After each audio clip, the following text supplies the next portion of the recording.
নমস্কার বন্ধুরা, মাইক্রোফোন ব্লগে তোমাদের সবাইকে স্বাগতম জানিয়ে আজকের ভিডিওটি শুরু করছি। তো বন্ধুরা, মা আজকে রান্না করবে পাবদা মাছের তরকারি। তাহলে চলো দেখি। এখানে মা নিয়ে নিয়েছে 3 পিসের মতো পাবদা মাছ। এখন এটাকে নুন হলুদ দিয়ে ভালো করে মাখিয়ে নেবে, যাতে নুনটা মাছের ভিতরে ভালো করে ঢোকে।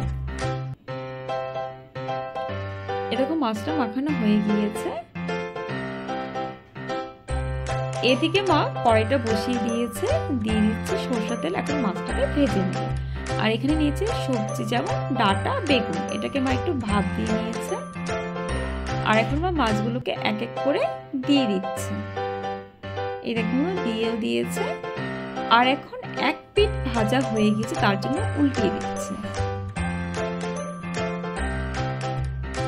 আর পাবদা মাছগুলো খুব ফেটে আসছে, ওর জন্য তোমাদেরকে দেখানো হয়নি। আর এখন ভাজা হয়ে গিয়েছে। এখন মা এক এক করে পাবদা মাছগুলো তুলে নিচ্ছে।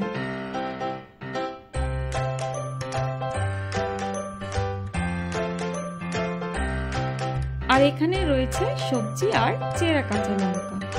এই তেলেই মা রান্নাটা করে নেবে, আর তেলের প্রয়োজন নেই। দিয়ে দিচ্ছে ফোড়নে গোটা জিরে আর চেরা কাঁচা লঙ্কা, দিয়ে দিচ্ছে সবজিগুলো। আর এটাকে মা একটু ভালো করে ভেজে নেবে। এখন দিয়ে দিচ্ছে স্বাদ মতো নুন,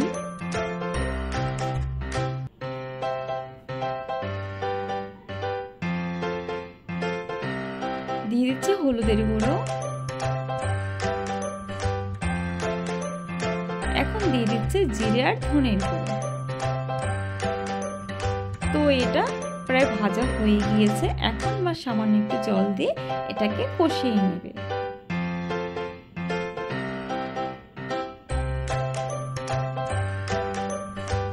দেখো বন্ধুরা, কষানো হয়ে গিয়েছে। এখন মা দিয়ে দিচ্ছে পরিমাণ মতো গরম জল। তো মা গরম জলটা আগেই করে রেখে দিয়েছিলেন।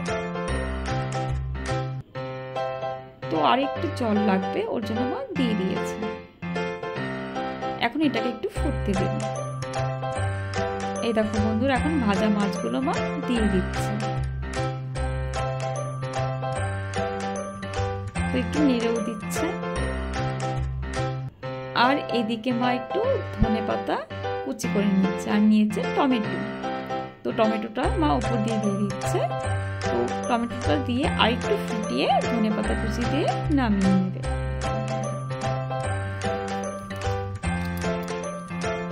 এখন দিয়ে দিচ্ছে ধনেপাতা কুচি। তো বন্ধুরা, আমাদের পাবদা মাছের তরকারি একদম রেডি। তো বন্ধুরা, আমাদের ভিডিওটা যদি ভালো লাগে অবশ্যই লাইক কমেন্ট শেয়ার করো, সাবস্ক্রাইব করে আমাদের ছোট্ট চ্যানেলটি পাশে থেকো। এখন মা তরকারিটা নামিয়ে নেবে।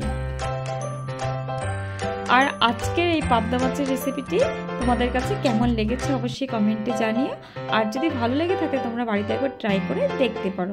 আর আমাদের এই ভিডিওটি দেখার জন্য তোমাদের সবাইকে অসংখ্য ধন্যবাদ।